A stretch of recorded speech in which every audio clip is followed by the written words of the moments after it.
දේවාලේ ගම කන්දේ ගෙදර පුත්ගුල්ගල ආරණ්‍ය සේනාසන වාසී පූජ්‍ය කටුකුරුන්දේ ඥානනන්ද ස්වාමීන් වහන්සේ විසින් මීතිරිගල නිස්සරණ වනසෙනසුනේදී නිබ්බාන යන මාතෘකාව යටතේ පවත්වන ලද දේශනා මාලාවේහි දුර්වල ශ්‍රවණ තත්වයේ ගැන සලකා එම ස්වාමීන් වහන්සේ විසින්ම නිවනේ නිවීම ග්‍රන්ථමාලාව ඇසුරෙන් මෙසේ නැවත තැටිගත කරන ලද බව කරුණාවෙන් සැලකුව මැනවි. නමෝ තස්ස භගවතු අරහතු සම්මා සම්බුද්දස්ස නමෝ තස්ස භගවතු අරහතු සම්මා සම්බුද්දස්ස නමෝ තස්ස භගවතු අරහතු සම්මා සම්බුද්දස්ස ඊතං සන්තං ඊතං පනිතං යදිදං සබ්බ සංඛාර සමතෝ සබ්බෝපධිපටිනිස්සග්ගෝ තණ්හක්ඛයෝ විරාගෝ නිරෝධෝ නිබ්බාන. මේ ශාන්තය, මේ ප්‍රණීතය නම් සියලු සංස්කාරයන්ගේ සංසිඳීම, සියලු උපදීන් අතහැර දැමීම, තණ්හාව ක්ෂය කිරීම, නොයල්ම නම් වූ විරාගය, නැමැත්ම නම් වූ නිරෝධය, නිවීම නම් වූ නිබ්බාන. කරුතර යෝගාවචර මහා සංඝරත්නයේ අවසරයි නිබ්බාන යන මාතෘකාව යටතේ පවත්වනු ලබන දේශනා මාලාවේ 6 වන දේශනයයි මේ. පසුගියවර අපි පැවැත් වූ දේශනාවේදී සඳහන් කළා අවිද්‍යාවත් ආශ්‍රවයන්ොත් පිහිට කරගෙන ගොඩනගාගත්තු භවය අවිද්‍යාවේත් ආශ්‍රවයන්ගේත් නිරෝධයෙන් නිරුද්ධ වෙන හැටි. ඒක අපි විස්තර කළේ චිත්‍රපටි නාට්‍ය ආදී උපමා කතා ආශ්‍රයෙන්. ඒකට මුල හැටියට අපි ගත්තේ බුදු පියාණන් වහන්සේ සංයුත්ත නිකායේ ගද්දුල සූත්‍රයේ සඳහන් කරන එක්තරා චර්ණ චිත්‍ර උපමාවක්. ඒ කියන්නේ ඒ කාලේ දඹදිව තිබුණු චරණ නැමැති චිත්‍ර වර්ගයක් ආශ්‍රය කරගෙන බුදු පියාණන් වහන්සේ ප්‍රකාශ කරලා තියෙනවා මේ චරණ චිත්‍රයටත් වඩා සිත විසිතුරුය කියලා, විචිත්‍රයි කියලා. අන්නේ චරණ චිත්‍ර කතාව මේ කාලයට ගැලපෙන විදිහට චලන හැටියට අපි චිත්‍රයට සම්බන්ධ කරලා මේ චලන චිත්‍ර ආශ්‍රයෙන් චිත්‍රපට නාට්‍ය ආදීන් මේ සංස්කාරයන් ගැන විශේෂයෙන්ම ඒ වගේම පටිච්චසමුප්පාදයට අදාළ අනිකුත් කරුණුත් සාකච්ඡා කළා. අද මේ විවරණ මාර්ගයේම තවත් ටිකක් ඉදිරියට යන්න බලමු.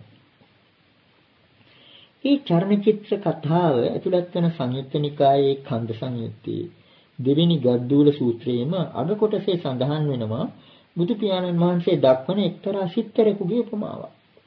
ඒ කියන්නේ බුදු පියාණන් වහන්සේ ප්‍රකාශ කරනවා පරිවර්තනීය වශයෙන් බැලුවොත් යම්සේ රජකයෙක් හෝ සිත්තරෙක්, රජකයෙක් කියන්නේ රෙදි සාම්පුවන්නේ රදෙක්, ලෑල්ලක හෝ බිත්තියක හෝ රෙදිපටක හෝ රතු කහ මදටිය නිල් ආදී යම් සායමකින් සියලු අංගපසංග සහිත ස්ත්‍රී රූපයක් හෝ පුරුෂ රූපයක් හෝ නිර්මාණය කරන්නේද එසේම අශ්‍රිත පෘථග්ජනයා රූප වේදනා සංඥා සංඛාර විඥාන කියන මේ ස්කන්ධ පහම නිපදවයි කියන එක.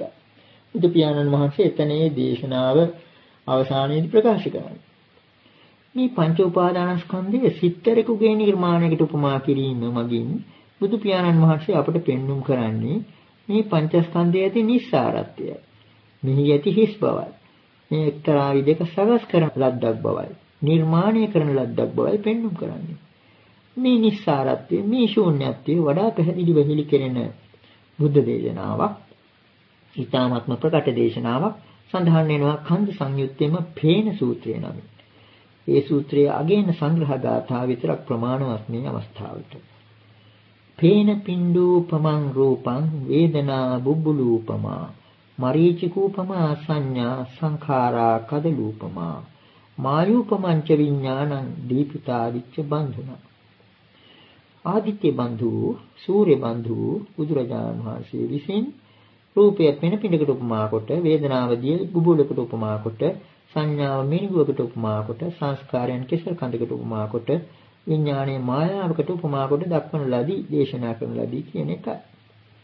එතකොට මේනොත් අපට පේනවා පංචස්කන්ධය පිළිබඳ නිස්සාරත්වය විශේෂයෙන්ම මේ පේන සූත්‍රයේන මේ උපමා පහෙන්. ඒ කියන්නේ රූපය පෙන පිඬකට උපමා කිරීම, වේදනාව දිය බුබුලකට උපමා කිරීම, සංඥා මිනිගුවකට, සංස්කාර කෙසෙල් කඳකට, විඥානයේ මායාවකට උපමා කිරීමෙන් පෙන්වුම් කරන්නේ එක්තරා විදියක රැවටිලි ස්වરૂපයක්. මායාව පමණක් නෙවෙයි, පෙන පිඬ ආදී පෙනුමක් තියෙනවා එක්තරා ඝන සංඥාවකට තුඩු දෙන විදිහේ.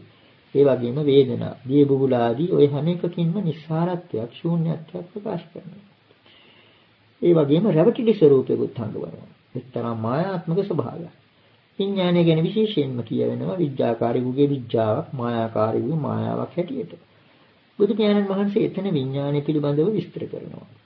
එතකොට අපි අර යොදාගෙන ආපු කතා මාර්ගයේ සඳහන් කළා සංස්කාර ගැන. මේ සංස්කාරවල එහෙම නැත්නම් සංස්කාර මගින් චිත්‍රපට නාට්‍ය ආදී පෙන්වුම් කරන නාට්‍යමය ජවනිකාවල තිබෙනවා කියනවා තාත්විකත්වයක්.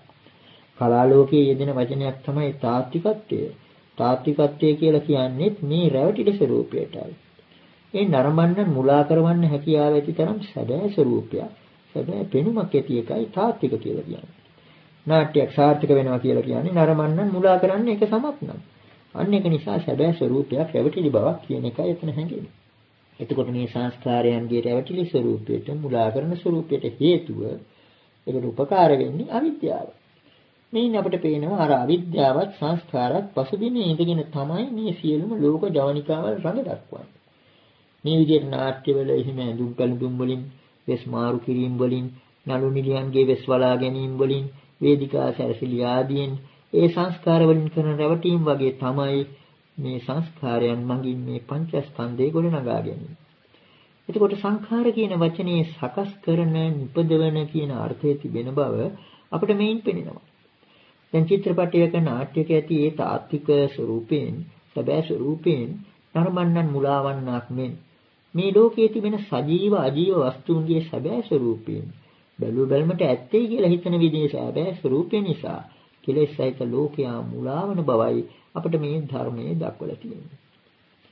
අපි කලින් දේශනාවක සඳහන් කළ ගාථාවක පද දෙකක් මේ අවස්ථාවේ මතක් කරගත්තොත් මෝහ සම්බන්ධිනෝ ලෝකෝ භබ්බ රූපෝව දිස්සති.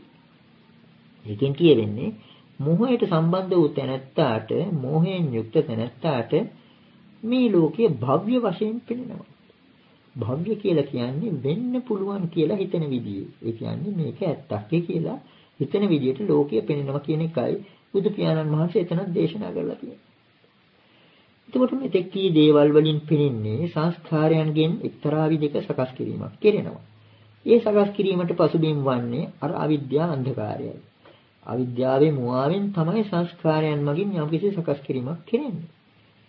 මේ සංඛාර කියන වචනේ මේ මූලික අර්ථය, සකස් කිරීම කියන අර්ථය වඩා ප්‍රකට වන සූත්‍රයක් අපිට හමු වෙනවා කන්ද සංයුත්තේම කජ්ජනීය සූත්‍රය නම්.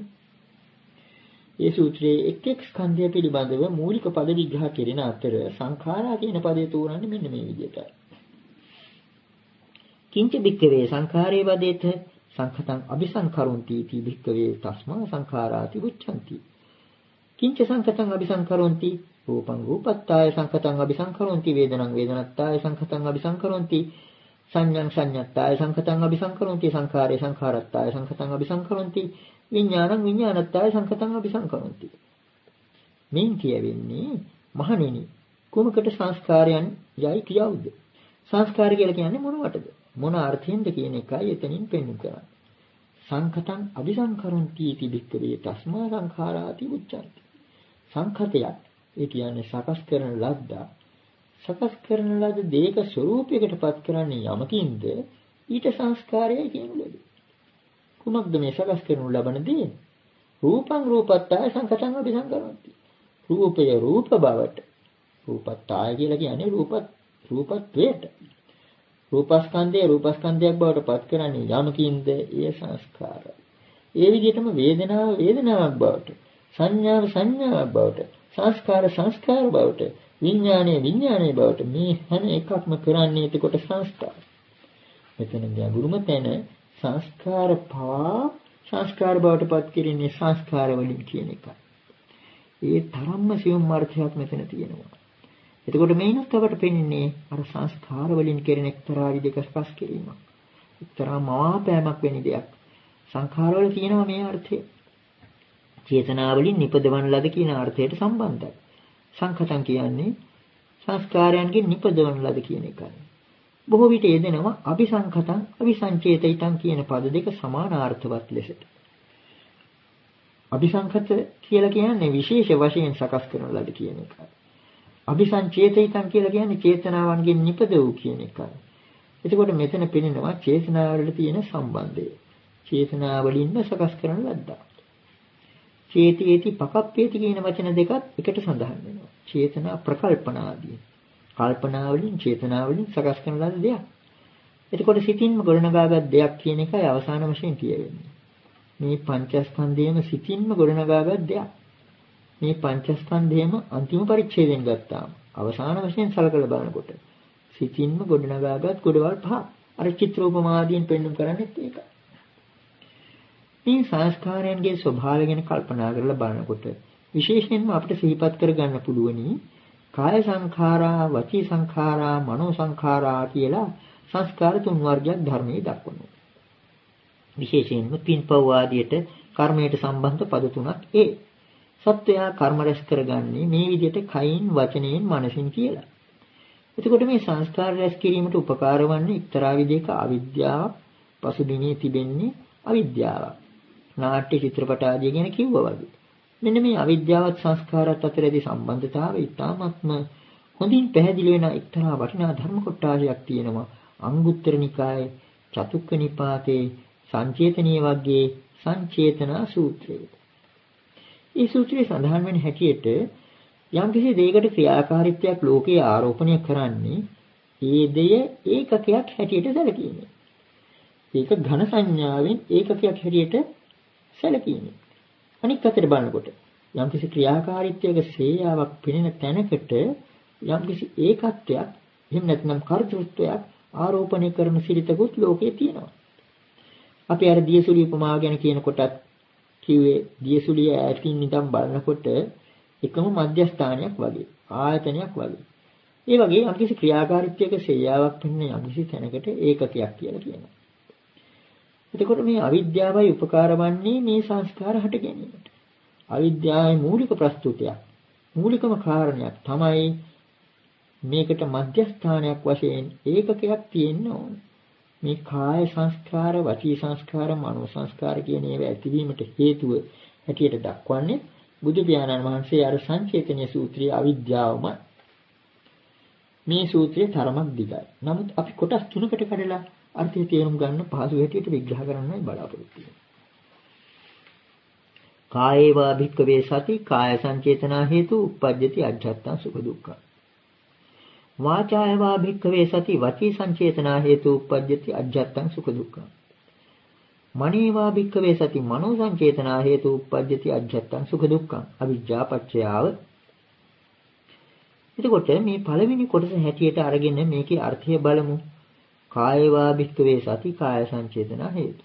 මහණෙනි, කයක් ඇති කල්හි කාය සංචේතනා හේතු කියන්නේ කයක් අරමුණු කරගත් චේතනාවන් නිසා.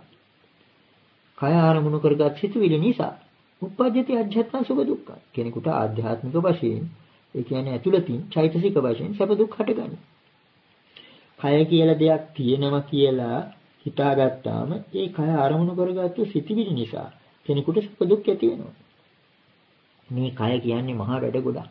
මහා කර්මාන්ත ශාලාවක් වගේ දෙයක්. නමුත් අවිද්‍යාව නිසා යම්කිසි කෙනෙකුට හිතෙනවා නම් මේක එකක් කියලා. ඒකකයක් හැටියට. අන්න එතකොට කාය සංචේතනාවලට ඉඩ තියෙනවා. ඒ කය අරමුණු කරගෙන සිටිවිලි ඇති කරගන්න පුළුවන්. එහෙම ඇති කරගෙන කෙනෙක් සැප දුක් විඳිනවා. ඒකයි මෙතනින් කියවෙන්නේ.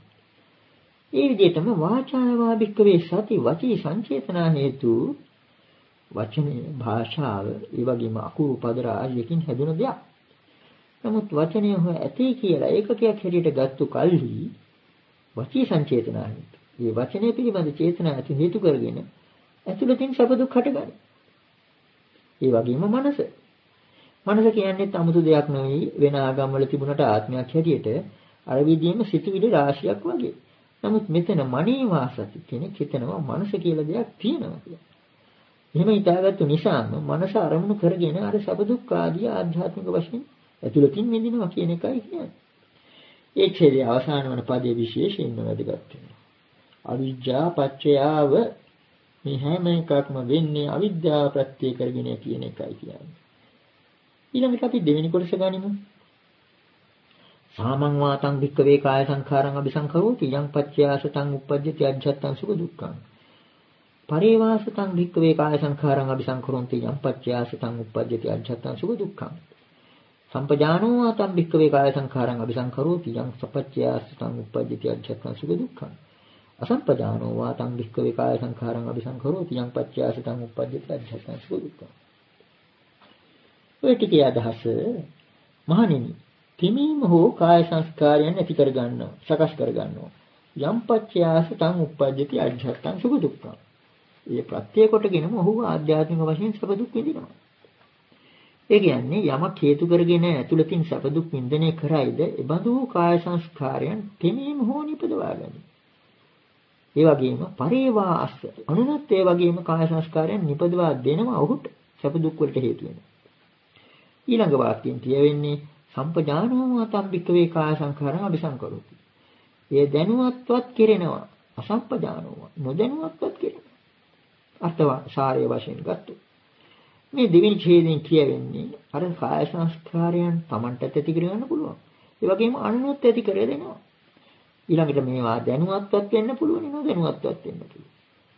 එතකොට මේ කාය සංස්කාරයන් ගැන කිව්වා වගේම අමුතුවෙන් පාලියෙන් කිව්වත් වචී සංස්කාර පිළිබඳව ඒ විදිහටම කියනවා. දෙආකාරයකට Tamanොත් අනුනොත් වශයෙන්. ඊළඟට දැනුවත්ව නොදැනුවත්ව වශයෙන්. වචී සංස්කාර ගැනත් කියනවා. මනෝ සංස්කාර ගැනත් කියනවා. ඒක එතකොට අපි දෙවෙනි කොටස හැටියට ඉදිරිපත් කරනවා. අවසාන කොටස ඊටාත්ම වැදගත් වෙනවා. බුදු පියාණන් වහන්සේ ඊළඟට ප්‍රකාශ කරන්නේ මේසු භික්ඛවේ ධම්මේසු අවිජ්ජා අනුපතිතා. අවිජ්ජායත් ඒ වාසේස විරාග නිරෝධා සෝ කායුන්න හෝති සම්පච්ඡයාසතං උප්පජ්ජති අජ්ජත්තං සුඛ දුක්ඛං. සා වාචාන හෝති යම් පච්ඡයාසතං උප්පජ්ජති අජ්ජත්තං සුඛ දුක්ඛං. සෝ මනෝන හෝති යම් පච්චයාසතං උපජ්ජති අජ්ජත්තං සුඛ දුක්ඛං. කෙත්තං තං නහෝති වත්තුං තං නහෝති ආයතනං තං නහෝති අධිකරණං තං නහෝති යම් පච්චයාසතං උපජ්ජති අජ්ජත්තං සුඛ දුක්ඛං. එතකොට මේකේ අර්ථය ඉමේසු භික්ඛවේ ධම්මේසු අවිජ්ජානුපතිතා. මහණෙනි, මේ කලින් කියාවු අවස්ථාවල මේ ධර්මයන් කියලා කියන්නේ අර කලින් කියාවු අවස්ථාවේ ඉපදීම. අවිජ්ජානුපතිත අවිද්‍යාව ලුහු බඳින ලදී. ඒකේ අර්ථය අවිද්‍යාවට ඈඳිලායි මේ හැම එකක්ම එන්නේ. අවිද්‍යාවට ඈඳුණු අවස්ථා ගොඩක් අපි අර කලින් සඳහන් කළේ කියන එකයි එතන කියන්නේ. අන්නෙම නිසා අවිජ්ජායත්වේ වාසේස විරාග නිරෝධා. අවිද්‍යාවගේම නිර්වශේෂ විරාගයෙන් නිරෝධයෙන් මොකක්ද සිද්ධ වෙන්නේ? සෝ කායෝ නහෝති යම් පච්චයාසතං උප්පජ්ජති අජ්ජත්තං සුඛ දුක්ඛං. යමක් හේතු කොටගෙන ඇතුළතින් සැප දුක් විඳිනේ කරයිද, එමදු ඒ කය උට නොවන්නේ. ඒ වගේම සාවාචා නහෝති යම් පච්චයාසතං උපජ්ජති අජ්ජත්තං සුඛ දුක්ඛං. යමක් හේතු කොටගෙන ඇතුළතින් සැප දුක් ඇතිවන්නේ දෙමදු වචනය උට නොවන්නේ. සෝ මනෝ නහෝති. ඒ වගේම යමක් හේතු කොටගෙන ඇතුළතින් සැප දුක් කරගන්නේ දෙමදු මනසද උට නොවන්නේ. ඊළඟට ප්‍රකාශ වෙනවා. කෙත්තං තං නහෝති වත්තුං තං නහෝති ආයතනං තං නහෝති අධිකරණං තං නහෝති යම් පච්චයාසතං උපජ්ජති අජ්ජත්තං සුඛ දුක්ඛං. චෛතසික වශයෙන් ඇතුළතින් සැප දුක් ඉපදීමට හේතු කෙත ඊඩම ආයතනේ කාරණය අහෝසි වෙනවා. නැtei කියන එකයි කියන්නේ. මෙන්න මේ අපිට පෙනෙනවා කයක් ඇතේ කියලා ගත්තාම කය අරමුණු කරගෙන කාය සංස්කාර ගොඩනගෙනවා.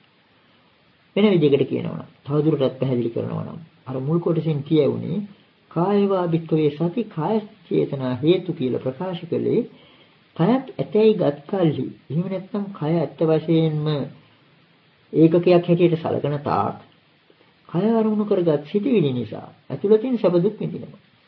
ඒ වගේම වචනය පිළිබඳවත් මනස පිළිබඳවත් අවධාරණයෙන් කියවෙනවා මේ හැම එකක්ම අවිද්‍යාව නිසා සිදුවන්නේ කියලා. මේවාට ඒකක තත්වයක් දෙන්නේ ඝන සංඥාවෙන් මේ අවිද්‍යාව. ඊළඟට කියන්නේ අර දෙවෙනි ඡේදය ගැන කල්පනා කරලා බලනවා නම් එතන කියවෙන්නේ 아무ත්තක් නෙවෙයි. ඒක තමාගෙනුත් කෙරෙන්න පුළුවන්, අනුන්ගෙනුත් කෙරෙන්න පුළුවන් කියන එකයි. මේ කාය සංස්කාර ආදී ඒ විදිහට ඇතිවීම තමාගෙනුත් කෙරෙන්න පුළුවන්. අනුන්ගෙනුත් කෙරෙන්න පුළුවන්. දැනුවත්වත් කෙරෙන්න පුළුවන්, නොදැනුවත්වත් කෙරෙන්න පුළුවන්.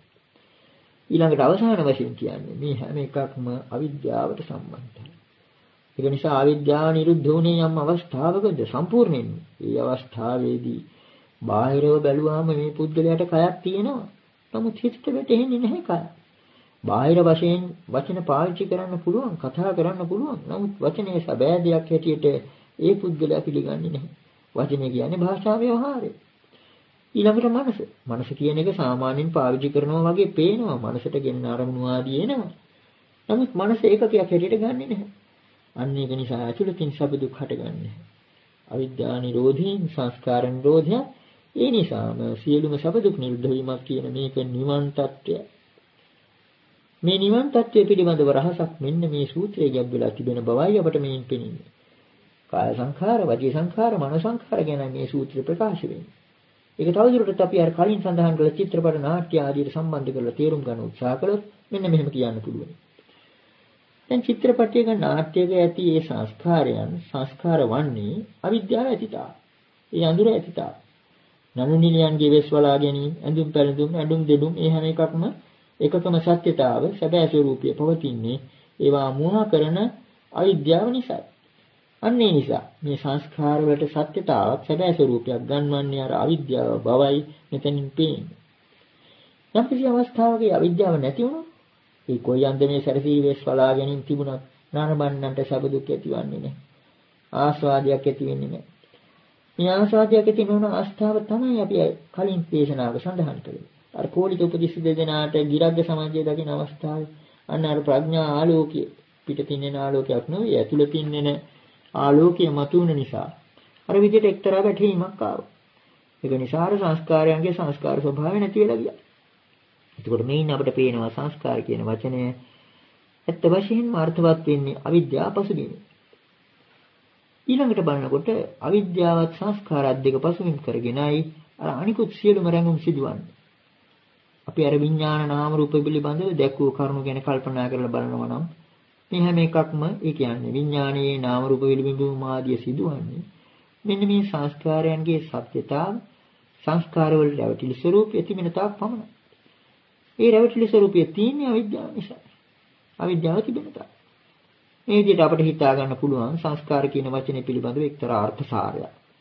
ඊළඟට තවත් කල්පනා කළ යුත්තක් තියෙනවා. මේ පටිච්චසමුප්පාද ධර්මයේ දෙවනුව සඳහන් වන සංඛාරා කියන පදයේ නිදාන සංයුත්තේ විභංග කියන ඒ සූත්‍ර කොටසේ බුදු පියාණන් වහන්සේ විග්‍රහ කරන්නේ මේ කියාපු කාය සංඛාරා, වචී සංඛාරා, මනෝ සංඛාරා කියන වචන වලින් නෙවෙයි. කාය සංඛාරෝ, වචී සංඛාරෝ, චිත්ත සංඛාරෝ කියලා. ඒක සමහර විට ටිකක් ගැටළු විදිය අවස්ථාවක් වගේ පෙනෙනවා. කත මේක බික්කවේ සංඛාරා, තයෝ මේ බික්කවේ සංඛාරා. කාය සංඛාරෝ, වචී සංඛාරෝ, චිත්ත සංඛාරෝ කියලා. ඊළඟට මෙතන තියෙන්නේ ඒක වචනේ. සාමාන්‍යයෙන් සංඛාර කියන වචනේ බොහෝ තැන්වල දකින්න ලැබෙන්නේ බහු වචනේ. නමුත් මෙතන කියවෙන්නේ සංඛාරා පදේ විග්‍රහයේදී එක වචන හැටියට. කාය සංඛාරෝ, වචී සංඛාරෝ, චිත්ත සංඛාරෝ කියලා. මනෝ සංඛාරෝ නොවේ චිත්ත සංඛාරෝ. මෙතනින් අදහස් කරපු දේ අපට වඩා විස්තර වෙනවා චූල වේදල්ල සූත්‍රයේ ධම්මදින රහත් මෙහෙණින් වහන්සේ විසාක උපාසකතුමා සමග ධර්ම සාකච්ඡාවේදී ඒ උපාසකතුමා අසන ප්‍රශ්නයකට පිළිතුරු වශයෙන් ධම්මදින්නා තෙරණිය ප්‍රකාශ කරනවා මෙන්න මේ පද තුනේ අර්ථය. අස්සාස පස්සාසාකෝ ආවසෝ විසාක කායිකායේති ධම්මා කායපටිබද්ධා තස්මා අස්සාස පස්සාසා කාය සංඛාරෝ. වෙත්තිසාකේ ආශ්වාස ප්‍රශ්වාස කියන දේවල් හුස්ම ගැනීම හුස්ම හෙලීම මේවා කායික දේවල්. ඊටේ ධම්මා කායපටිබද්ධා මේ කියන දේවල් කාය පිළිබඳ දේවල්. තස්මා ආශ්වාස ප්‍රශ්වාස කාය සංඛාරෝ. මෙතන කියන හැටියට කාය සංඛාරෝ ආශ්වාස ප්‍රශ්වාස දෙකයි. කර්ම පිළිබඳ කතාවක් මෙතන නැහැ. ඊළඟට වචී සංඛාරය පිළිබඳව ප්‍රකාශ කරන්නේ. මේ විදිහටයි. පුබ්බේ කෝ ආවසෝ විසාක විතක්කෙත්වා විචාරෙත්වා පච්චා වාචං බින්දති. තස්මා විතක්ක විචාරා වචී සංඛාරෝ. තිසාකේ පළමුවෙන් විතර්ක කොට විචාර කොට පසුව වචනයක් පිට කරා. එම නිසා විතක්ක විචාර වචී සංඛාරා. එතකොට වචී සංඛාර කියන එකේ විග්‍රහය මොකද්ද? විතක්ක විචාර. අර ඇනුම් බැනුම් දෙඩුම් ආදියක් නෙවෙයි මෙතන කියන්නේ. කර්මයට සම්බන්ධ දෙයක් නෙවෙයි බැලු බැලමට. ඊළඟට තුන්වෙනි කාරණේ චිත්ත සංඛාර. ඒක තේරුම් කරන්නේ සංඥාච වේදනාච චේතසිකායේදී ධම්ම චිත්තපටිබද්ධ. තස්මා සංඥාච වේදනාච චිත්ත සංඛාරෝ. සංඥා වේදනා කියන ධර්ම දෙක චෛතසික දේවල්. මේවා චිත්තපටිබද්ධ. සිතට සම්බන්ධ දේවල්. ඒ නිසා සංඥාව සහ වේදනාව චිත්ත සංඛාරය. මේ අනුව බලනකොට පටිච්චසමුප්පාදයේ දෙවෙනි අංගයේ හැටියට බුදු පියාණන් වහන්සේ දක්වලා තියෙන්නේ මෙතන ආශ්වාස ප්‍රශ්වාස දෙකත් ඊළඟට විතර්ක ਵਿਚාර දෙක වචී සංඛාර හැටියට ඊළඟට සංඥා වේදනා. අපි දැන් මෙතෙක් විග්‍රහ කරගෙන ආපු ක්‍රමයට අර සංස්කාරවල නාට්‍ය ආදිය ගැන කියනකොට සැරසීම් කියන අර්ථයක් අපි මතු කරගත්තා. අර ඇඳීම් සැරසීම් කියන අර්ථයක් තියෙනවා. යමක් සකස් කරන අර්ථයක් තියෙනවා. ඒ විදිහට මෙතන බැලුවොත් මෙතන කියනවා ආශ්වාස ප්‍රශ්වාස ගැන. මේක ගැනත් අපිට හිතා ගන්න තියෙන්නේ කායිකව කරන හැම ක්‍රියාවකදීම විශේෂයෙන්ම බරක් විසලීම ආදීදී. එහෙම නැත්නම් වෙහෙස වෙන අවස්ථාවල අපිට නොදැනුවත්වම වගේ අපි සමහර විට හොඳින් හුස්මක් ගන්නවා. ආශ්වාස ප්‍රශ්වාස කරනවා. ඒ කියන්නේ කයේ තියෙන මූලික ක්‍රියාකාරීත්වය මේ ආශ්වාස ප්‍රශ්වාසය. ඒ වගේම කෙලින්ම කියවෙන්නේ වචී සංඛාර ගැන විග්‍රහයේදී. පුබ්බේ කෝ ආවසෝ විසාක විතක්කේච්ඡා විචාරෙත්වා පච්චාවාචං බින්දති කිය. කලින් විතර්ක ਵਿਚාර කරලායි වචනයක් පිට කරන්නේ. මේන් පිළිනම හොඳටම මේක එක්තරා විදිහක සංස්කාරවල අර ඇඳීමක් බව. දැන් මේ කාලේ යෙදෙන වචනයක් තමයි පෙරහුරුවක් කියන එක. නාට්‍යයක් සමාජයට පෙන්වන්න කලින් දවසේ සමහර විට එක්තරා පෙරහුරුවක් කරනවා. එහෙම නැත්නම් අර ඇඳීමක් සකස් වීමක් වෙනවා. අන්න ඒ වගේ වචනයක් පිට කරන්න කලින් විතර්ක ਵਿਚාර කරනවා. ඒක නිසා තමයි සමහර විට අපිට නොදැනුවත්වම ඉබේමත් වචන පිට වෙන්නේ අහිතන අතරේ. විතර්ක ਵਿਚාර වචී සංඛාර වෙන්නේ කලින් විතර්ක කරලා ਵਿਚාර කරලා තමයි වචන පිට කරන්නේ. අන්න ඒක නිසා තමයි ඒකට සංස්කාරාර්ථය ගැලපෙන්නේ. ඊළඟට සංඥාවත් වේදනාවක්. ඒකට මෙතන චිත්ත කියන වචනය යොදලා තියෙන්නේ. මනෝ සංඛාර නෙවෙයි. ඒකට හේතුව අර ඇත්ත වශයෙන්ම අපි මනෝ සංඛාර කියලා ගන්නෙ ප්‍රකට වශයෙන් පෙනෙන චේතනා ආදිය. මනෝ සංචේතනා කියලා දැක්වෙනවා සමහර විට. අන්න ඒ චේතනා වලට පසුබිම් වන්නේ ඒකට මූලික අරැඳීම් වශයෙන් යටින් පවතින මේ සංඥාවක් වේදනාවක්. සංඥාවලින් වේදනාවලින් යොමු වුණාම තමයි චේතනා කියන ඒ අර වඩා ප්‍රකට අවස්ථාව දැනනදී. පාප කර්ම හෝ කුසල කර්ම කිරීමට පවා සුදුසු මානසික තත්ත්වයක් ඇති වෙන්නේ. මෙන්න මේ අර්ථයෙන් බලනකොට අපට පේනවා සංඛාර පදයේ මේ සියුම් කොටස යටින් තිබෙන කොටස මේක හරියට අර මූදේ පාවෙන හිමකන්දක වැඩිම කොටසක් තියෙන වතුරයට උඩින් ටිකයි පේන්නේ. අපි මේ කරන කායික ක්‍රියා සමූහයටත් වචනෙන් කරන ක්‍රියා සමූහයටත් මනසින් කරන මේ චේතනා සමූහයටත් යටින් තිබෙනවා මහා කන්දක් මහා කඳු ගොඩක්. ආශ්වාස ප්‍රශ්වාස කියන එකයි ජීවිතේක මූලික ක්‍රියාකාරීත්වය. කෙනෙකුගේ ජීවිතයක් ගැන කල්පනා කරලා බලනකොට ජීවමාන පුද්ගලයෙක් හැටියට බලනකොට දැන් අපි කවුරු හරි මූර්ඡා වෙලා කලන්ත වෙලා වැටුනහම බලනවා හුස්ම වැටෙනවද කියලා. මූලික ක්‍රියාකාරීත්වය මේ පුද්ගලයා තුළ තිබෙනවද කියලා. ඒ වගේම කෙනෙක් ක්ලාන්ත වෙලා වැටුනහම එහෙම සමහර විට කතා කරවන්න බලනවා. වචී සංඛාර. එහෙම නැත්නම් දැනෙනවද කියලා බලනවා. සංඥා වේදනා. ඔන්න ඔය විදිහට අපිට හිතා ගන්න පුළුවනි කෙනෙකු ජීවමාන කෙනෙක්ද නැද්ද කියලා බලා ගන්න පාවිච්චි කරන්නේ මෙන්න මේ ක්‍රියාකාරීත්වයයි. ඇතුළත තිබෙන ක්‍රියාකාරීත්වයයි. නමුත් මෙන්න මේ ක්‍රියාකාරීත්වය පා කෙලෙස් නැගවිලා තිබෙනවා. අර අවිද්‍යාව සංගවිලා තියෙනවා. ඒ නිසා තමයි මේවා සංස්කාර වෙන්නේ. සාමාන්‍ය පුද්ගලයෙක් කල්පනා කරන්නේ මම හුස්ම ගන්නවා, මම කතා කරනවා, මට දැනෙනවා, මා විඳිනවා ආදී වශයෙන් කල්පනා කරනවා. ඒකට අර හිම කන්දේ යට තට්ටුව වගේ සංස්කාරවල මේ සියුම් පක්ෂයේ අවිද්‍යාව සංගවිලා තිබෙනවා. අන්න ඒක නිසා තමයි බුදු පියාණන් වහන්සේට කලින් සිටිය තාපසවරු මේ සංසාර ගැටලුව විසඳීමට දරූ උත්සාහය සමතෙන් පමනක් කළ උත්සාහය නිර්ාර්ථක වුණේ. බුදු පියාණන් වහන්සේට කලින් සිටිය තාපසවරු ආලාර කාලා මුද්දකරාම පුත් ආදීන් ගැන එහෙමත් සඳහන් වෙනවා. ඒ වගේම තව නොයෙකුත් තාපසවරු එය කල්පනා කළා මේ කයේ ක්‍රියාකාරීත්වය, වචනේ ක්‍රියාකාරීත්වය, සිතේ ක්‍රියාකාරීත්වය හැකිතාක් දුරට මේවා සමනය කළාම මේ සංසාරයෙන් ගැලවෙන්න පුළුවන් කියලා. නමුත් මේවා සංස්කාර බවවත් උන් තේරුම් ගත්තේ නැහැ. ඒක නිසා උන්ට එක්තරා විදිහක උපතෝකෝටික ප්‍රශ්නයකට මුහුණ දෙන්න සිදු වුණා. මේවා සියුම් කරගෙන ගියා. කාය සංස්කාර. ඒ ආශ්වාස ප්‍රශ්වාස සංසිඳවා ගත්තා. වචී සංස්කාරයේ හැටියට තියෙන විතර්ක ਵਿਚාර ඒවා නොදැනම ධ්‍යාන කමඨහන් මගින් යටපත් කරගත්තා. తాවකාලිකව සිඳවා ගත්තා. නමුත් උන්ට එක්තරා ප්‍රශ්නයක් ආවා. අර නිය සංඥානා සංඥාතන තත්ත්වයේදී ඒ වචනයෙන්මත් අපට පෙනෙනවා එක්තරා විදිහක උබතෝකෝටික තත්ත්වයක්.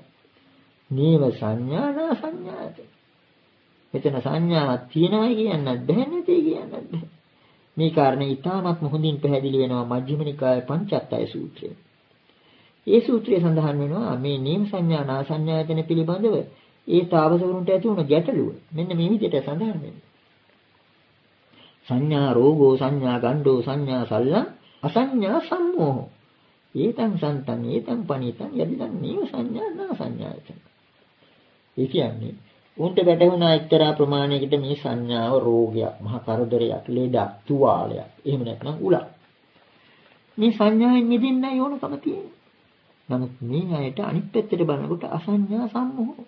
සංඥාව එහෙම පිටින්ම නැති කරගත්තොත් එතන තියෙන්නේ මුලාවක්, මෝහයක්. ඒක නිසා ඒතං සන්තං ඒතං පනිතං යදිදං නේව සංඥා නා සංඥායතන. ඒ නිසා මෙන්න මේක ශාන්තයි, මේක ප්‍රණීතයි. එනම් අර සංඥාව ඇතිත් නැතිදී තත්ත්වයක් කියලා එතනිනුයි ඔවුන් නැවතුනේ. මෙන්න මේ නිසා තමයි බුදු පියාණන් වහන්සේ අර ආලාර කාලාමුද්දක රාමපුත්ත වැනි ඒ අය පවා ප්‍රතික්ෂේප කරලා සබ්බ සංඛාර සමතේම හොයාගෙන ගියේ. එතකොට මේ සමතේන් බුද්ධ කාලයට කලින් හිටිය තාපසවරුන් නොයෙකුත් අභිඥා මාර්ග වලින් ධ්‍යාන වලින් කළ සමතේන් කවදාවත් සබ්බ සංඛාර සමතයක් සිද්ධ වෙන්නේ නැහැ. ඒකමක් නිසාද? අර සංස්කාර වලට යටින් තිබෙන අවිද්‍යාව උන්ගේ නුවණැසට නොපෙනෙන නිසා. ඒකට පිළිසෙන්නේ ඒවා සංස්කාර බවවත් උන් වටහාගත්තේ නැහැ. උන් කල්පනා කළා මේවා ආත්මීය තත්ත්ව කියලා. ඒ නිසා දැනටත් හින්දි යෝගීන් අතරත් ඒ වගේම ওই උපනිෂද් දර්ශනයේ පිළිගෙන ඇති හැටියට උන් කල්පනා කළා ප්‍රාණය ආත්මීය කොටසක් කියලා. ආත්මීයක පොත්තක් කියලා, පිටපොත්ත. ඒ වගේම අන්නමය ප්‍රාණමය ආදී වශයෙන් ප්‍රාණමය ආත්මයක් තියෙනවා. ඒක ඇතුලේ සංඥාමය ආත්මයක් තියෙනවා, විඥානමය ආත්මයක් තියෙනවා. ওই විදිහට ආත්මීය தත්ත්ව හිතට කල්පනා කළා මිසක් මේ ක්‍රියාකාරීත්වයේ සංස්කාර බවවත් ඒ සංස්කාර වලට පසුබිම් වන්නේ අවිද්‍යාව බවවත් ඒ කිසිවක් වුන් තේරුම් ගත්තේ නැහැ. අන්න ඒක නිසා සබ්බ සංඛාර සමතෝ නිවන ගැන කල්පනා කරනකොට කෙනෙක් සමහර විට කල්පනා කරන්න පුළුවන් සංඥා වේදිත නිරෝධය නිවන කියලා. මේක මේ අනිත් පැත්තට ගියාම සමතෙන් ලැබිය හැකි යම් తాවකාලික සුවයක් තියෙනවා නම් ඒකේ උපරිම මට්ටම තමයි සංඥා වේදිත නිරෝධය. හත් දවසක් හරියට අර අයිස් පෙට්ටියකට දැම්මා වගේ එහෙම පිටින්ම එක්තරා විදිහක සමත සුවයක් ලබන්න පුළුවන්. නමුත් ඒකම නොවේ නිවන. ඒකේ නැගිට්ටට පස්සේ අනිමිත්ත අපනිහිත ශුන්්‍යත වශයෙන් දැකීමෙනුයි මේ සබ්බ සංඛාර සමතය. මෙන්න මේ කාරණේ සමහර විට අපාතරත් නොයෙකුත් මතභේද ඇති වෙන විදිහේ කාරණයක්. නමුත් ප්‍රඥාවෙන් විමුක්තිය ලැබෙන්නේ බුද්ධ ධර්මයට අනුව. ඒක නිසා මේ සංස්කාරවල සංස්කාර ස්වභාවය නැති වෙන්නේ ඒ සංස්කාර වලින් නිමිති ගැනීමේ தත්ත්වය සිතින් දුරුනාමයි. අනිමිත්ත தත්ත්වෙන්න. මේ නිමිති නිසාම ඒ කියන්නේ නිත්‍ය නිමිත්ත, නිත්‍ය හැටියට සැලකීම අර කෙනෙකුගේ ඇඳුම් පැළඳුම් වලට රැවටෙන්නේ වගේ, එහෙම නැත්නම් අර පසුබිම් සැරසිලි වලට රැවටෙන්නේ වගේ. ඒ නිත්‍ය නිමිත්ත නිසා තමයි ප්‍රනිධි යමකට යොමු වීම, ආශාවල් ප්‍රාර්ථනා ඇති වෙන්නේ. එතකොට නිමිත්ත නැති වෙන්න ඕන, ප්‍රනිධිය නැති වෙන්න ඕන, අප්පනිහිත විමුක්තියට. ඊළඟට මේව නිස්සාර හැටියට, ශූන්‍ය හැටියට වැටෙන්නේ. ආශාව නිසාමයි අපි දෙයක හරයක් ඇතේ කියලා කියන්නේ. මේකේ මොකක්ද හරය පරමාර්ථය කියලා අහන්නේ අපට ඕන කමක් තියෙනකොට. අන්න ඒ විදිහේ අනිමිත්ත අපනිහිත ශුන්‍යත කියන මේ උත්කෘෂ්ඨ දර්ශනේනුයි බුදු පියාණන් වහන්සේ සබ්බ සංඛාර සමත තත්වයට පැමිණෙන්නේ. අන්න එතකොට අපි චිත්‍රපටි පිළිබඳ උපමාවල් ගන්නේ මේකේ අර නාට්‍ය ගීත වාදිත ආදියට අදාළ බව පිළිබඳ යම්කිසි නොතැකීමකින් නොවේ. ඇත්ත වශයෙන්ම බුදු පියාණන් වහන්සේ දක්වලා තියෙනවා උම්මත්තක මිදම් බික්කවේ ආරියස්ස විනේ යදිදන් නැච්චක් කියලා. මේ ආර්ය ව්‍යවහාරයට අනුව මේ නාට්‍ය කියලා කියන්නේ උමතු වීමක්. මොකක්ද උමතු කරන්නේ? දඟලන එක. එතකොට මේ නාට්‍ය කියන එක ධර්මයට අනුව බලනකොටත් සංස්කාරය කියන පදයටම අනුව කල්පනා කරලා බලනකොටත් මෙතන තියෙන එක්තරා විදිහක දඟලීම් සහ දැඟලීම් සමූහයක්. මේ සංසාර ප්‍රශ්නේ විසඳන්න බැරිමක් නිසාද අපි කර්ම කරලා ඊළඟට විපාක විඳින අවස්ථාවේදී කල්පනා කරනවා ඒවා කර්ම විපාක හැටියට සැලකන්නේ නැතුව ඒත් මමයේ විඳින්නේ කියලා. එතකොට මමයේ කියලා හිතාගෙන කරනවා. මමයේ කියලා හිතාගෙන විඳිනවා. එතකොට මමයේ කියලා හිතාගෙන කරනවා, මමයේ කියලා හිතාගෙන විඳිනවා. ඒ විඳීම නිසා එතන මමත්වයේ තිබෙන නිසා තවත් එකතු කරනවා. මෙතන තියෙන්නේ දඟලන ස්වභාවය. එහෙම නැත්නම් දඟලීමක් සහ දැඟලීමක්. මේක නූල් බෝලයක් අවුල් වුණා වගේ. සමහර විට අවුල් වෙච්ච නූල් බෝලයක් නොදන්න කෙනෙක් ලියන්න ගියොත් එක කොනක් ලියාගෙන යනකොට අනික් කොන පටලැවෙනවා. අන්න ඒ වගේ මේ සංසාර නූල් බෝලය පිළිබඳව කියන්නේ කර්ම කරන අවස්ථාවේදී මම කියලා හිතාගෙන කරනවා. විපාක විඳින අවස්ථාවේදී මේ කර්මයේ විපාක කියලා කල්පනා කරන්නේ නැහැ. ඒ නිසා ඇති වෙන නොයෙකුත් ඇලුම් ගැටුම් ආදී නිසා තවත් කර්ම එකතු වෙනවා. මෙතන පෙනෙන්නේ අපිට නාට්‍යයක්. නාට්‍යයක පෙරහුරුවක්. අර ඇඳීමක්. දිහා කෙනෙක් බලනවා නම් ඒවා සාමාන්‍යයෙන් පසුබිමේදී නරඹන්නන්ට බලන්න බැරි විදිහටයි සැරසිලි ආදිය කරන්නේ.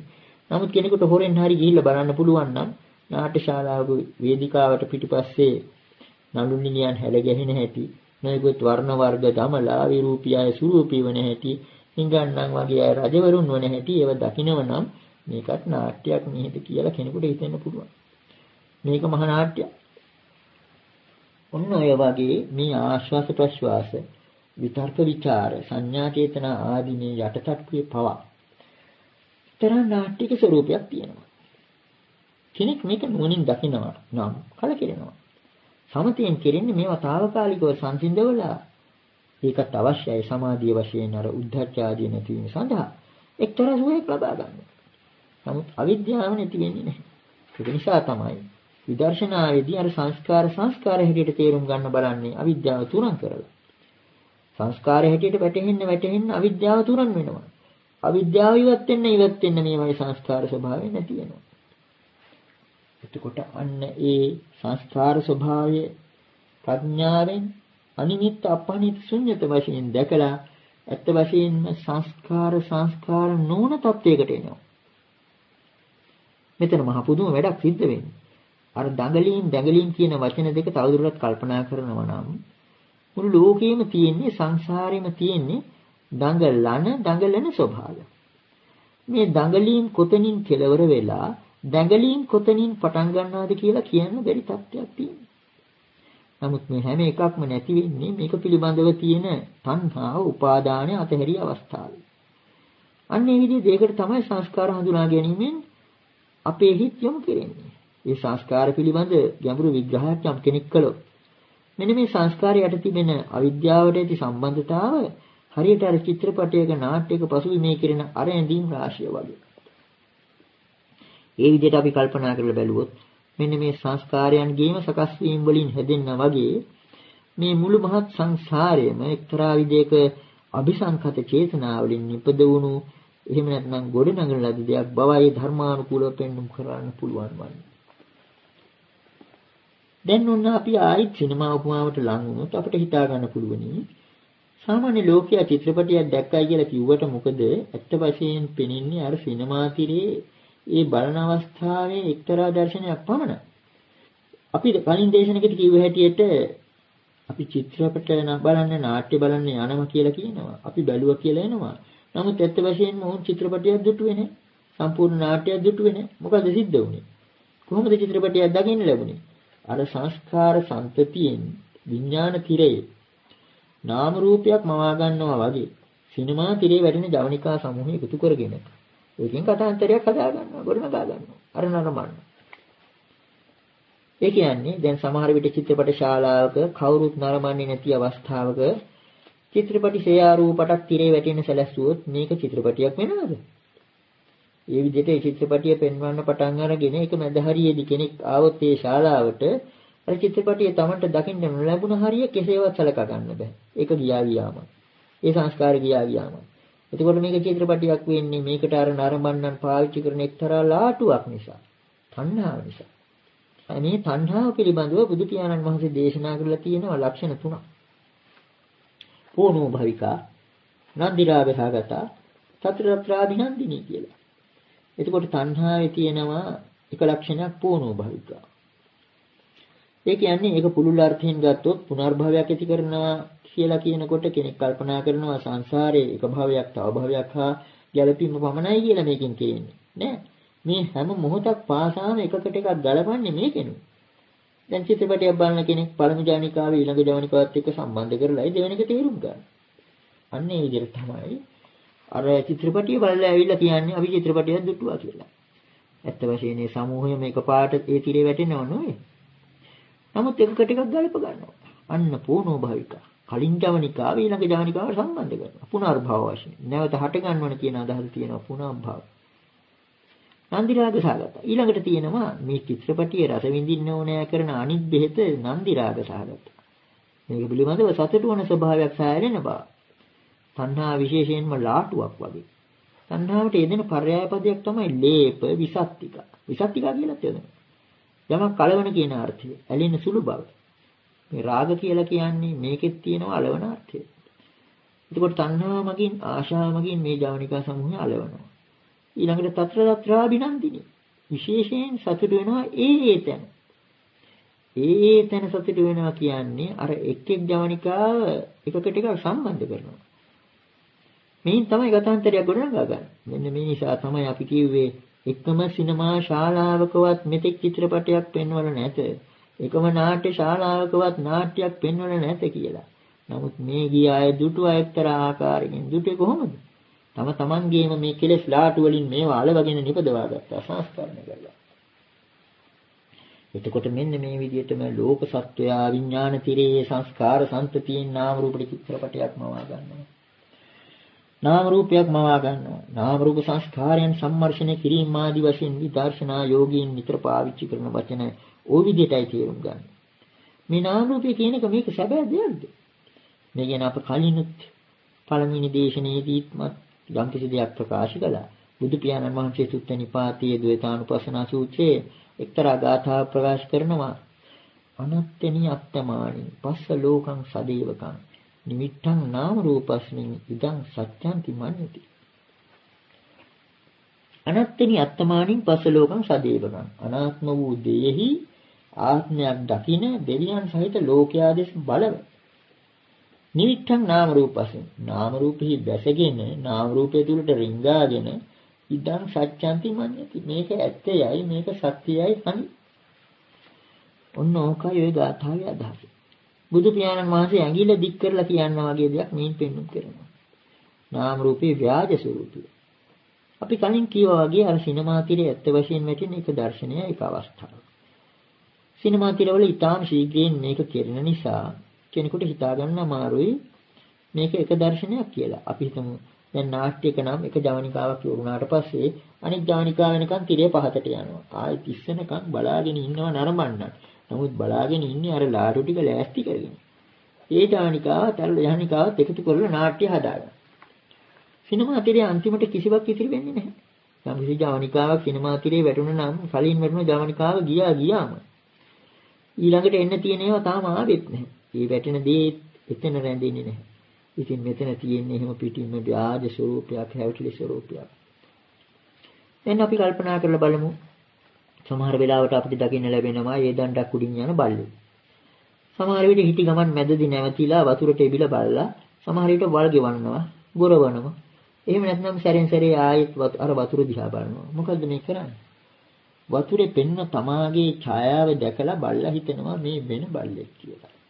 සමහර විට මිත්‍ර ලීලාවකින් වල් ගෙවනන්නේ, සමහර විට ගොරවනවා, එහෙම නැත්නම් එබිලා බලනවා කුතුහලය නිසා. ඇලීම් ගැටීම් මෝහ. ඒකට බල්ලා කල්පනා කරන්නේ පෙනෙන නිසා, බල්ලෙක් පෙනෙන නිසා බලනවායි කියලා. නමුත් ඇත්ත වශයෙන්ම සිදුවෙන්නේ මොකක්ද? බලන නිසායි පෙනෙන්නේ. බල්ලා බලන නිසායි පෙනෙන්නේ. නොබල හිටියනම් පෙනෙන්නේ නැහැ. නමුත් බල්ලා කල්පනා කරන්නේ පෙනෙන නිසා බලනවා කියලා. මෙන්න මේ විදිහේ දෙයක් මේ නාම රූපේ පිළිබඳව, මේ සංස්කාරයන් පිළිබඳව, මේ ලෝකයේ මේ අපේ ඉන්ද්‍රිය විඥානය පිළිබඳව සිද්ධ වෙනවා. පටිච්චසමුප්පාදයේ රහස මෙතනයි තියෙන්නේ. ඒ කියන්නේ අර චිත්‍රපටිය ගැන නැවතත් කිව්වොත් නරඹන්නේ නැති අවස්ථාවක අර සේයා රූපටේ යවුවනම් චිත්‍රපටියක් කොතැනකවත් සටහන් වන්නේ නැහැ. සිතක් නැහැ නේ මෙතන. ඒක නිකන් වැටෙනවා විතරයි. නමුත් කවුරුවත් හිටියනම් මේක ස්පර්ශ කළා නම්, ස්පර්ශ ආයතන වලින් ස්පර්ශ කළා නම්, එහෙන් දැකලා කණෙන් අහලා සිතෙන් ස්පර්ශ කළා නම් මේ චිත්‍රපටිය ආශාවෙන් යුක්තව අන්න චිත්‍රපටියක් එතන ඇති වුණා. නාට්‍යයක් ඇති වුණා. නිෂ්පාදකයන් හිතනවා ඕන්නේ කියලා මේ වැහැදුවේ. අවසාන වශයෙන් බලනකොට අර නරඹන්නන් තමයි නාට්‍යයක් චිත්‍රපටයක් නිපදවන්නේ. ඒ වගේම මේ ලෝකයේ ඇති දේවලුත් මේ හැම එකක්ම තියෙනවා කියලා අපි හිතනවා. සක්කාය දිට්ඨිය කියලා කියන්නේ ඕකයි. බල්ලගේ තියෙන සක්කාය දිට්ඨිය නිසා තමයි කල්පනා කළේ වතුරේ බල්ලෙක් ඉන්නවා කියලා. මා නොබැලුවත් බල්ලෙක් ඉන්නවා. ඒ බල්ලා පෙනෙන නිසායි මා බලන්නේ කියලා. නමුත් ඇත්ත වශයෙන්ම බල්ලා ඒ බිලා බලන නිසායි පේන්නේ. එතකොට ඔන්න ඔතන තියෙනවා පටිච්චසමුප්පාදය. පටිච්චසමුප්පාදය කියන පදේ පටිච්ච කියන වචනේ තාමත්ම ගැඹුරු වචනයක්. දඹදිව තිබුණ දාර්ශනික પરම්පරාවෙන් නිකුත් වචන බුදු පියාණන් වහන්සේ තමන් වහන්සේගේ ධර්මයට ඇඳගත්තා, ලං කරගත්තා. සමහර විට අර්ථය වෙනස් කරගෙන ඒවා පාවිච්චි කළා. නමුත් පටිච්ච සමුප්පාද කියන වචනය නම් වෙන කිසිම දර්ශනයක නැහැ.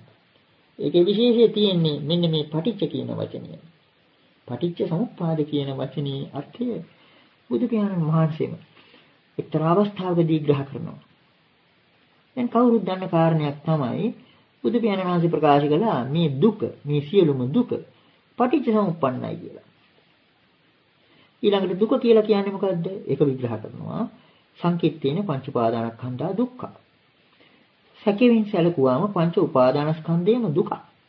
එතකොට දුක හැවත් මේ පංච උපාදානස්කන්ධය පටිච්ච සමුප්පන්න. බුදු පියාණන් වහන්සේ උපමාන කියන භික්ෂූන් වහන්සේට සංයුත් සංගයේ නිදාන සංයුත්තේ සූත්‍රයක ප්‍රකාශ කරනවා පටිච්ච සමුප්පන්නං කෝ උපමාන දුක්ඛං බුත්තං මය කිං පටිච්ච පස්සං පටිච්ච. උපමාන මවිසින් දුක පටිච්ච සමුප්පන්නයයි දේශනා කරන ලදී. කුමක් ප්‍රත්‍ය කරගෙනද? කිං පටිච්ච පස්සං පටිච්ච ස්පර්ශය ප්‍රත්‍ය කරගෙන. එතකොට මේනොත් පෙනෙන්නේ අර ස්පර්ශය නිසා තමයි. සලආයතනයන්ගෙන් ස්පර්ශ කිරීම නිසා තමයි මේ පංච උපාදානස්කන්ධය ඇති වෙන්නේ. මෙන්න මේ විදිහට අපි කල්පනා කරලා බැලුවාම යමක් පටිච්චසමුප්පන්න කියලා කියන්නේ මේ විදිහට සලආයතනයන්ගෙන් ස්පර්ශ කිරීම නිසා. අනිත්‍ය කියලා කියන්නේත් ඒකයි. දැන් අර චිත්‍රපටියක් හදලා තිබුණා නොවි. මේ ස්පර්ශ කිරීම නිසා මේක ඇති වුණා මේ විදිහට. ඒ වගේම සංඛතං පටිච්චසමුප්පන්නං මේකේ සංඛත ස්වභාවය සකස් කරන ලද ස්වභාවය ඉන්නේ ඔන්න ඔය ස්පර්ශය නිසා. මේ විදිහට බලනකොට විඥානය අபிසංකතයි කියලා කියන්නේ අபிසංකත විඥානය කියලා කියන්නේ අන්න අර නාම රූපේ බැඳෙන විඥානය. චිත්‍රපටියක් නරඹන අවස්ථාවේ ඒ තිරේ වැටෙන ජවනිකාව ඒ බලන පුද්ගලයා හඳුනා ගන්නවා තමාගේ රුචි අරුචිකම් අනුව. ඒවා වින්දනය කරනවා. ඒ වගේ අර නාම රූපයේ ආත්මත්වයෙන් ගැනීම නිසා නාම රූපයේ විඥානය බැඳෙනවා. ඒ බඳු මේ විඥාණයට තමයි නාම රූපයේ පිහිටි විඥාණයට තමයි අபிසංකත විඥානය කියලා කියන්නේ. එතකොට නාම රූපයක් නැති නාම රූපයක් පිළිබඳ නොවන විඥානයකුත් තියෙන්න පුළුවන්. පුළුවන්. ඒකට තමයි අනිදස්සන විඥානය කියන්නේ. ඔන්න දැන් ඊළඟට අපි එන්නේ ඊ타ත්ම ගැඹුරු ධර්ම කොටාශයකට. ඒ කියන්නේ පෙරපර දෙදිග පඬිවරු නොයෙක් විදියට විග්‍රහ කරන උත්සාහ කරන ඊ타ත්ම ගැඹුරු ගාථා ධර්මයක් දීඝනිකායේ කේවඩ සූත්‍රයේ අගට සඳහන් වෙනවා. විඥානං අනිදස්සනං අනන්තං සම්බතෝ පභං එත්ත ආපෝච පඨවි තේජෝ වායෝ නදාති එත්ත දීඝංච රස්සංච අනුං තූලං සුභා සුභං එත්ත නාමංච රූපංච අශේෂං උපරුජ්ජති විඥානස්ස නිරෝධේන ඉත්තේතං උපරුජ්ජති කියලා. මේ ගාථාවට නොයෙකුත් විදිහේ අර්ථ අටුවාවෙන් දීලා තියෙනවා. ඒක අර්ථයක් නෙවෙයි, නිශ්චිත අර්ථයක් නැතිව අර්ථ රාශියක් දීලා තියෙනවා. කෙසේ වෙතත් අපි මෙතෙක් කරගෙන ආපු මේ කතා මාර්ගයට මුල් තැන දීම වශයෙන් අපි බලමු අටුවාවේ විවරණයට කලින් මේ විවරණ මාර්ගයෙන් මේ ගාථාවට අර්ථයක් සොයාගන්න පුළුවන්ද කියලා. ඊට කලින් මේ අනිදස්සන විඥානය පිළිබඳ ගාථාවට පසුබිම් වන කාරණා ඒ සූත්‍රයෙන් මතු කර ගන්න ඕනේ. බුදු පියාණන් වහන්සේ ප්‍රකාශ කරනවා කේවඩ නම් ගෘහපති පුත්‍රයාට මේ විඥානං අනිදස්සනං ආදී ගාථා ප්‍රකාශ කරන්නට යෙදුන අවස්ථාව. ඒ කියන්නේ බුදු පියාණන් වහන්සේ ප්‍රකාශ කරනවා භික්ෂු සංඝයා අතරේ එක්තරා භික්ෂුවකට මීට කලින් අවස්ථාවක ඇති වුණ යම්කිසි ප්‍රශ්නයක්. මොකක්ද? කත්තේ මේ චත්තාරෝ මහා භූත අපරිශේෂා නිරුද්ධಂತಿ. සේයතිදං පඨවි ධාතු, ආපෝ ධාතු, තේජෝ ධාතු, වායෝ ධාතු. මේ සතර මහා භූතියෝ පඨවි, ආපෝ, තේජෝ, වායෝ කියන සතර මහා භූතියෝ කොතැනක නම් නිරුද්ධ වෙද්ද කියලා. මේ ප්‍රශ්නේ භික්ෂුවට ඇති වෙලා බුදු පියාණන් වහන්සේ ළඟට නොවේ ගියේ. ඒ භික්ෂුව කල්පනා කරන්නේ නැති කොතැනක හැරි වෙනම තැනක මේ සක්වලේ ඒක නැති වෙනවා කියලා. එහෙම හිතාගෙන කලේ මොකක්ද? ඒ භික්ෂුවට අභිඥා තිබුණ නිසා irdiwala පීඨ කරගෙන දිව්‍ය ලෝකෙන් දිව්‍ය ලෝකෙන් බ්‍රහ්ම ලෝකෙන් බ්‍රහ්ම ලෝකයට ගිහිල්ලා දෙවියන්ගෙන් බ්‍රහ්මයන්ගෙන් ඇහුවා කොතැනද මේ මහා භූත ධර්ම නිරුද්ධ වෙන්නේ කියලා. ඒ දෙවියන්ටවත් බ්‍රහ්මයන්ටවත් කාටවත් කියාගන්න බැරි වුණා. අන්තිමේදී මහා බ්‍රහ්මයාම කිව්වා ඇයි බුදුරජාණන් වහන්සේගෙන් අහන්නේ නැතුව මා ළඟට ආවේ කියලා. එහෙම කිව්ව නිසා අන්තිමට ඒ භික්ෂුව බුදු පියාණන් වහන්සේ ළඟට ඇවිල්ලා ඒ ප්‍රශ්නේ විමසුවා. ඒකට බුදු පියාණන් වහන්සේ මේ ප්‍රශ්නයට පිළිතුරු දීමට කලින් එක්තරා විශේෂ සකස් කිරීමක් කළා ඒ ප්‍රශ්නේම. මහාන ඔය විදිහට නොවේ ඒ ප්‍රශ්නය ඇසිය යුත්තේ. මෙන්න මේ විදිහට. ඒ කියන්නේ ඒ ප්‍රශ්නේ වැරදි. කොතැනක සතර මහා භූතයින් නිරුද්ධ වෙනවද කියලා අහන ප්‍රශ්නයම වැරදි. ඒ ප්‍රශ්නේ නැගිය යුතු එක්තරා ආකාරයක් තියෙනවා. ඒක බුදු පියාණන් වහන්සේ ප්‍රකාශ කරන්නේ මෙන්න මේ විදිහට. කත්ථාපෝච පඨවි තේජෝ වායෝ නගාධති. කත්ථ දීඝංච රස්සංච අනුං තූලං සුභා සුභං. කත්ථ නාමංච රූපංච අශේෂං උපරුද්ධති. කත්ථාපෝච පඨවි තේජෝ වායෝ නගාධති. එතන විශේෂ වචනයක් සඳහන් වෙනවා. නගාධති කියන්නේ මේ සතර මහා භූතයන් පිහිටන්නේ නැති කොතනද? නිරුද්ධ වීමක් ගැන නෙවෙයි එතන බුදු පියාණන් වහන්සේ ප්‍රකාශ කරන්නේ. ලෝකේ යම් කිසි තැනක සක්වලේ යම් කිසි තැනක සතර මහා භූතයන් නිරුද්ධ වෙනවා කියන එක නෙවෙයි. කොතැනක නම් මේ සතර මහා භූතයන් ප්‍රතිෂ්ඨාවක් නොලබද්ද. මේ විදිහට යහන්න ඕනේ. ඊළඟට කත්ථ දීඝංච රස්සංච පමණක් නෙවෙයි. දීඝං රස්සං කියන්නේ දිග කොට. අනුන්තුලං කුඩා මහ. සුභාසුභං සුභ අසුභ. මේ දිග කොට කුඩා මහ සුභ අසුභ ආදී දේවල් මේවා කොතනද තියෙන්නේ? ඊළඟට කත්ථ නාමංච රූපංච ආශේෂං උපරුජ්ජති. ඒ වගේම නාමයක් රූපයක් කොතැනක උපරෝධණය වෙයිද? උපරෝධණය වෙනවා කියලා කියන්නේ වළක්වනු ලැබෙයිද කියන එකයි. බුදු පියාණන් වහන්සේ මේ ප්‍රශ්නේ නැගිය යුතු ආකාරය පෙන්නලා ඊළඟට තමයි අර කලින් අපි ප්‍රකාශ කළ ගාථාවෙන් බුදු පියාණන් වහන්සේ පිළිතුරු දුන්නේ. විඥානං අනිදස්සනං අර කියාපු තත්ත්වය ඇති වෙන්නේ විඥානං අනිදස්සනං අනන්තං සබ්බතෝ පබං. ඒ ගාථාවේ අර්ථය අපි ඊළඟට බලමු. ඒකේ මුල් පදයේ අර්ථය අපි එකපාරටම කියන්නේ නැහැ. මොකද එක එක පදයකම තියෙනවා මහා ගැඹුරු අර්ථ රාශියක්. ඒ නිසා මේ පදේ එහෙමම අරගෙන අනිදස්සන වූ අනන්ත වූ සබ්බතෝපභ වූ විඥානයේහි එත් මෙන්න මෙතනයි පඨවි ආපෝ තේජෝ වායෝ කියන ඒවා ප්‍රතිෂ්ඨාවක් නොලබන්නේ. එත් දීඝංච රස්සංච අනන්තුලං සුභාසුභං. ඒ වගේම මෙන්න මෙතන දිග කොට කුඩා මහත් සුභ අසුභ ඒ වගේම නාමයක් රූපයක් මෙතනයි උපරෝධණය වන්නේ. වළක්වනු ලබන්නේ. විඥානස්ස නිරෝධේන එත්තේතං උපරුජ්ජති. විඥානයාගේ නිරෝධයෙන් මෙය වළක්වාලනු ලබනවා. ශ්‍රද්ධාවන්ත පින්වතුනි, මෙම දෙසුම් පෙළ නොමිලයේ පින්වතුන් අතරටපත් කිරීම අපගේ මූලික බලාපොරොත්තුවයි. පින්වතුනි, මෙම දෙසුම් පෙළට සවන් දීමෙන් පසු නොමිලයේ වැඩි පිරිසකට ශ්‍රවණය කිරීමට අවස්ථාව සලසා දීමෙන් ධර්ම දානමය කුසල් රැස් කර ගන්නා මෙන් ශාසනාලයෙන් ඉල්ලා සිටිමු.